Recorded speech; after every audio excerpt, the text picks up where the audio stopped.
Flaming hot, Chinchy. How we doing today, brother? I'm doing good, man. I got you. You talk about receipts, right? You take receipts on things. I got some receipts. Who, you and Dion? You and Dion? Me and Dion, and the head coach of the Jets, I think. That's right. That's right. That's right. So the other day, first of all, thank you all for being so such good fans on our Instagram pages. You guys get into arguments on there about, like, dude, there's a Dustin Pedroia clip. We talked about it on the show. It's got almost like 1 million views now. Like, I don't know. And everybody's just arguing with each other about whether batting average matters. Batting average matters. Yeah, that's great. I love it. I love it, dude. I love it. I love it. It's fun. Yeah, it's fun. Now, but so the other day I put a poll question on, because if everybody remembers, on Friday, Sean got the ass a little bit with me, but in a fun way. Because I was not aware that my very dear friend who was in my wedding party won an NCAA batting title and got a handmade plaque from like a 9-year-old girl. Beautiful. That's what they gave him. From Modell's, from Dick's Sporting Goods. That was the greatest like rant Sean ever went on. Now, but I did the poll question, okay? First of all, do you want to know the results? There were like I want to hear it. 60 votes. Last time I saw it was 50-50. That's how it ended. Wait, what's the question? What's the question? The question is, good point. Is Chinch a bad friend to Sean for not having known that he had won an NCAA batting title? That's just flat out, and it's a yes or no question. Now, my friends out there who like the internet and who like to go on there, what you may or may not know is, if somebody puts a poll question up, that person gets to see the votes. Are you serious? So I have in front of me. What dirtbag friends of yours are burying you? So are mine, you know what it is? The people who say no, like I'm not a bad friend, are like, like aunts and uncles and older people who like me. It's nice people. Take a couple people who said, yes, I'm a bad friend. You ready for this? Yeah. Give me them. Your boy Pops 47, Tom Hume. Oh, yeah. Hummer's the best. Like some guy named Dan Plesac says I'm a bad friend. And for some reason, this one hurt the most. Uh-oh. Nicky Cass, man. Nicky Cass says I'm a bad friend. Nicky Cass is my boy. Nicky Cass is my boy. Thanks, Nick. I know. Nicky, I feel the same way, bro. I know you feel the same way, too. So Nicky Cass, I don't know. Nicky Cass is about as good on the internet as anybody in the country. So I got to think that Nicky Cass knew that I was going to see that he voted yes. So I'm looking at you, Nick. I'm looking at you, man. Oh, my God. I don't know what else to say about that. I hope you retweet this. That's good. It's going to get 700 million views in this compared to what we normally. Anyway, Nicky Cass could post him tackling his garbage bag in the backyard. 800,000 views. You and I could post some of the greatest analysis ever. 8 views. Hour and a half Jim Leland interview gets dwarfed by Nicky wearing a pillow in his stomach, acting like your high school coach. By the way, this is all great stuff. If you haven't seen, that's because he's super funny. That's why, dude. The one pizza thing he does, is like, hey, what do you want? What do you want?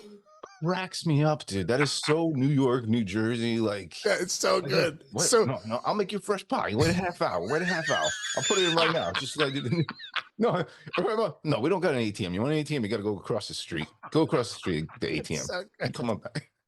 He's so good, man. Anyway, so good. Oh. So there you go. So it was 50-50, but the celebrity sided with Sean, as per usual. And, like my aunts and uncles and nieces and nephews voted that I'm still a good friend. That's where so good. We do have more baseball news today, right? I'm having trouble. Oh yeah, dude. No, we got big baseball news today. We were talking we were talking about the Giants to Morosi the other day about them missing out on guys, especially missing out on Judgy last year, and then looks like they put a. The rumor has it, the little article came out. They said they were right around 700 million too for Ohtani, but obviously the Dodgers end up winning out. Ohtani has a place there already, so whatever his reasons are his reasons. But the Giants made another big push at him. Mm-hmm. Well, they just landed at least a nice free agent. 6 years, $113 million to Jung Hoo Lee, who's only 25 years old.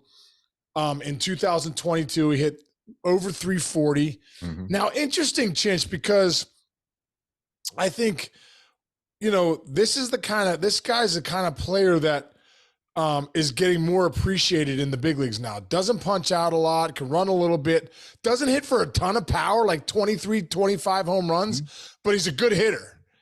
And I think that's the big thing, as we saw in the postseason when you go up and down the Diamondbacks lineup. I mean, there was a couple times you're like, hey, they punched out twice as a team. Mhm. 2 times, put the ball in play, put pressure on the team. Even Texas at times was putting the ball in play, having tough at bats, grinding out at bats. Like, that player is coming back into the big leagues, as opposed to like, hey man, all outs are created equal. Just punch out 200 times, and that's a good thing. It doesn't work. No, it doesn't work. You could have 1 or 2 of those guys in your lineup, maybe 1, right. But if you have a lineup full of guys that are punching out all the time, you're not going to win. You're not going to win championships. You're not going far in the postseason that way. Yeah, like you might get in, but you're not winning in the postseason. Yeah. By the way, so this guy, 3,947 career plate appearances in Japan and 304 strikeouts. That's pretty legit. And also, that's good numbers, right? It's good stat. Great, dude. And by the way, remember, we had Morosi on the other day, and I asked him, and you jumped in. I'm like, if you're a power hitter, do you want to go to San Fran? And you were like, no. So why not build your team? Years and years ago, I don't know if maybe this is maybe a little bit before your time, but I remember when the Cleveland Indians, their ballpark was really big.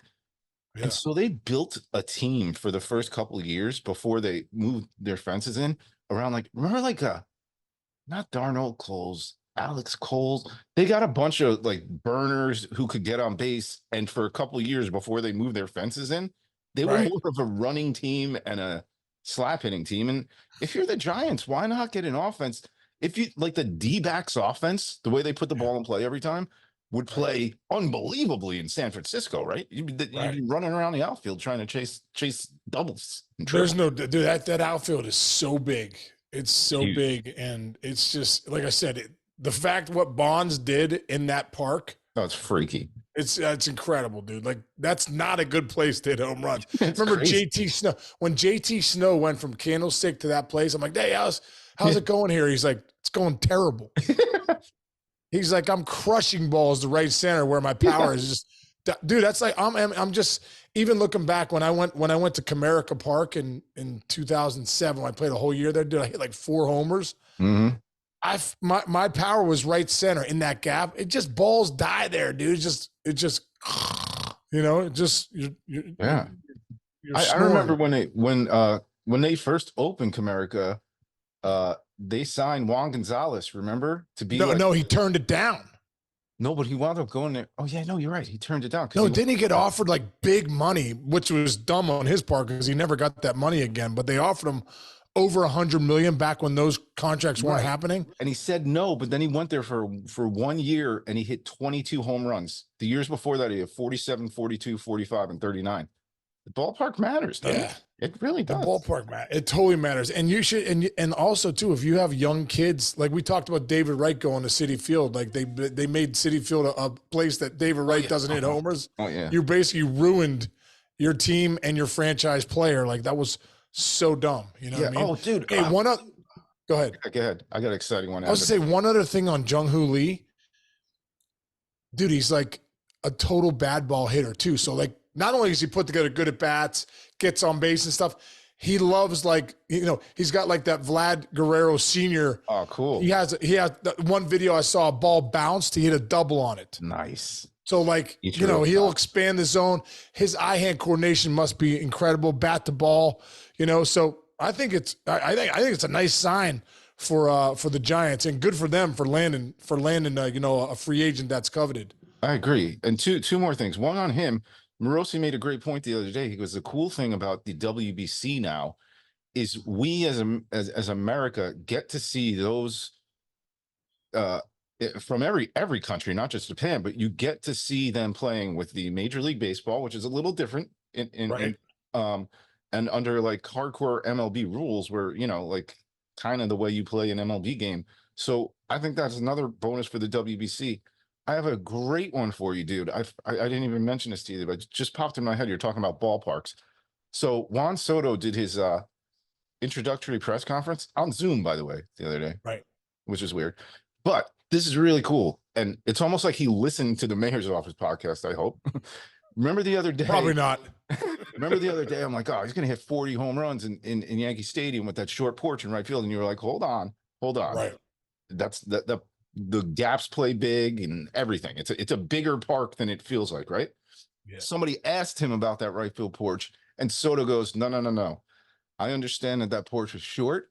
And he goes, but I got this contract for hitting the way I do and playing the way I do. And he goes, and I'm not changing that just when I see that fence down the right field line. I was like, oh man, that's Casey. There you go. That's cool, right? And you know what? You know what's funny, Chinch?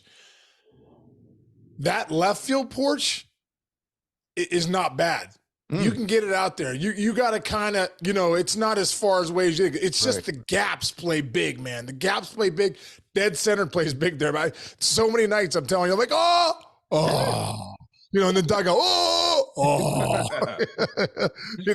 But there was a couple balls that were hit to left. I remember Jake Bauers hit a towering high fly ball, like, oh, he's out. And the thing went out to left. So it'll be interesting if Soto, that trajectory is more to like, dead left as opposed to that left center gap. But like I said, this guy's got big power, man. He can go out anywhere he wants to go out. But one thing I realized about Yankee Stadium, and just like playing at Fenway, man, when I played at Fenway in 2008, bro, that is not a good hitter's park. Like you think it is because of the monster, right? But for lefties, you have the pesky pole, which is sitting there probably about 280. Yeah. From 280, Chinch, I mean, it jets out to 380. Like, not in the gap, it jets out. So almost right field's like 380. So then you think we talked about Bonds in San Fran. How about Big Papi at Fenway, dude? Like, to be a lefty there and to really work, it's not like a home run friendly park. No, especially, dude, that little gap like towards center field, that's like 600 feet away. Yeah. It's like 420 and that it gets like, it's like dangerous out there too when the right fielder has to like look and then turn right. He has to have ways. He has to have ways in the outfield. Dude, remember, how crazy was it that there was a freaking huge hill in center field in Houston? In Houston, dude. I remember Lance Berkman went up the hill one time and that was catch he made over the shoulder going up the hill was unbelievable. But, dude, he almost blew out both ACLs on that catch. That was terrible. It was incredible. Dude, the worst was though when as a hitter you'd crush. When I crushed a couple out there, they're outs. The guys on the hill, you're like, is this freaking like 11-year-old where you have like the one middle school that's got it's got like the snow fence, but it goes up the hill and you're like, I'm like, is this the big leagues or are we at the 11-year-old Johnston Park? They have a choo-choo train. They have a choo-choo train going out. Yeah, what are we doing? We got choo-choo train in a hill in center field. What are we doing here? It was like dude, you know what else that was like? At Clemson, University of Clemson. I remember playing at the regional in 95. It was like a hill. Wow. I'm like, you're Clemson. Why is there a hill going up in center? That's fine. But speaking of ballparks, this is just total random stream of consciousness. But what was one of the most upsetting things to me about the ballpark in DC for the Nationals? Dude, they should have made that like Lincoln's left field, Jefferson's home plate, and have the way you see how Yankee Stadium has it looks like almost, or Citi Field especially has like the skyline of New York up on the side of the thing. Dude, they should have had all the monuments. They should have had an actual monument park, not like the Yankees, but like monuments, like the Jefferson thing, whatever. No, you're right. I agree. They could have done better. And by the way, dude, the press box for that is like 700 feet in the air. I don't know if they moved it over the years, but I saw Strasburg, his first game ever, when he struck out like 16 guys and we thought he was going to be Sandy Koufax. Dude, he looked like an ant. We were up in me and Mike Connor were up in a press box with Tony Reale, the guy who does Around the Horn. We watched the game and we're like, is this a strike? Where are we? Where are we? It's so true. Anyway, Dude, so when I do the games sometimes in the booth, I've done them in Pittsburgh, but talking about Pittsburgh, dude, Pittsburgh's so far up there. yeah. You're in the booth, you're just basically watch the monitor. I've been meaning to ask you. Actually, that's a Yeah. great question because Jess asks all the time. She goes, Yeah. "How do they see? How do they see from there?" And I'm like, I think they just look at the TVs more. You have a monitor right next to you, dude. You're basically watching TV. You can't really look down because you can't see what's going on. Yeah. And as a play-by-play guy, you have to obviously see the pitch, and then they're giving you the replays on your screen, so you're not even watching the game. And if you're that high up, you're really not watching. So you don't even have a choice if you're that high up. Is a game broadcast for you easier or more difficult than like an MLB Tonight post-game show? I think it's, you know what, you're in it more. So it's a different mentality. When you're the play-by-play guy, you're in every pitch. That's true. And you're locking in. When you're in the studio, you're kind of generally in the games. You know what I mean? So it's just a little different mentality because you have a couple big moments in those post games in studio where you're onto the moments.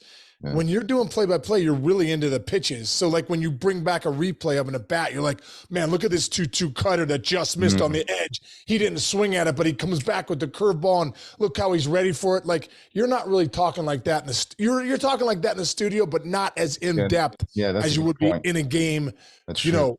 The at bats become more of a big deal. Dude, what about the no-hitter you called with Matty? Oh, it was incredible, dude. Homer Bailey's no-hitter with Matt Vasgersian, my first game ever at MLB Network. So good. Incredible. That was so good. You had that was awesome. The back end of it, you go, holy Moses at the end. That was my dad's line. Holy Moses. That was a great line. What is he like? He looks like the guy from Batman. That guy, the pitcher that threw the Homer Bailey. Oh, he looks like. What the hell is that guy's name? Who played Batman? Christian Bale? Christian Bale. That's who he looks. Yeah. Dude, what about Homer Bailey's career, dude? Like, what a weird career. Pull up his stats. I mean, talk about going on a tangent here, but I like Homer Bailey, dude, like had a couple no-hitters, got over $100 million contract. Once he got his deal, his numbers were never the same. And then he just fell off the face of the earth after he got that $100 million deal. He was like, see you later. I'm looking at his stats. He doesn't have amazing, well, first of all, let's see, win-loss.